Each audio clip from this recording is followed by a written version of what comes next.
balik selda ang isang dating BJMP personnel matapos mahulihan ng daan-daang libong pisong halaga ng ilegal na droga. Arestado rin ang kanyang kinakasama na sangkot din umano sa pagtutulak ng droga.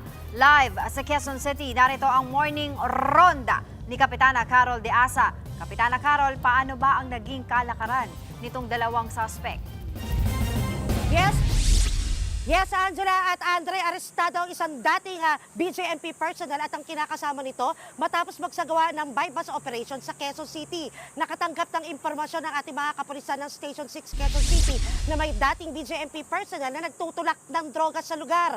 Agad na nagkasa ng bypass operation noong Hunyo 9. Dakong alas 11:30 ng gabi sa Barangay Commonwealth, Quezon City. Nang makabili niya na nga ang panggap na pulis buyer na 6,000 pesos talaga ng shabu mula dito sa dalawang suspect, agad arestado ang dalawa. Kinilala ang mga suspect na si alias Car, 33 anyos, dating BJMP personnel at high value target ng ating mga kapulisan. At ito nga kanyang kinakasama na si alias Rosario, 46 anyos, walang trabaho, at parehong mga suspect ay residente ng Barangay Holy Spirit, Quezon City. Na-recover mula sa dalawang suspect ang mahigit 55 gramo ng shabu na nagkakalaga ng 374,000 pesos, 1,000 piso na tunay na pera at 5 pirasong tigi 1,000 na mga pekeng pera o yung budal money, isang coin purse at isang cellphone. At ayon nga dito sa ating mga kapulisan ay ang area of operation nitong dalawang suspect ay naglalaro lamang dito sa lugar ng Batasan, Commonwealth at Barangay Holy Spirit, Quezon City.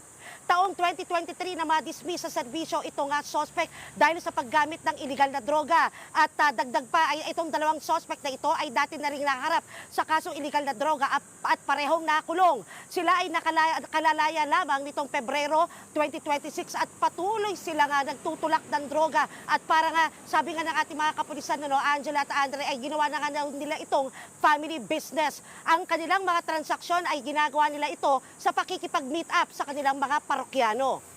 Ating nakapanayam si Police Lieutenant Colonel Jimer Tubera, ang Police Station 6 Batasan, Quezon City Commander, at ang dalawang suspect na si alias Carl at alias Rosario, ang mag-live-in partner. Pakinggan natin ang kanilang mga pahayag. Nung na-dismiss po siya noong taong 2023 dahil nag-positive siya sa random drug test nila, ay nagtuloy-tuloy po siya sa pagtutulak ng ipinagbabawal na gamot. Ngayong 2026 ay lumaya po siya at ngayon po ay nahuli po namin sila ulit ngayon. Hindi po ako sangkot. Hindi po. Pero dati ka kong ex-BJMP. Opo.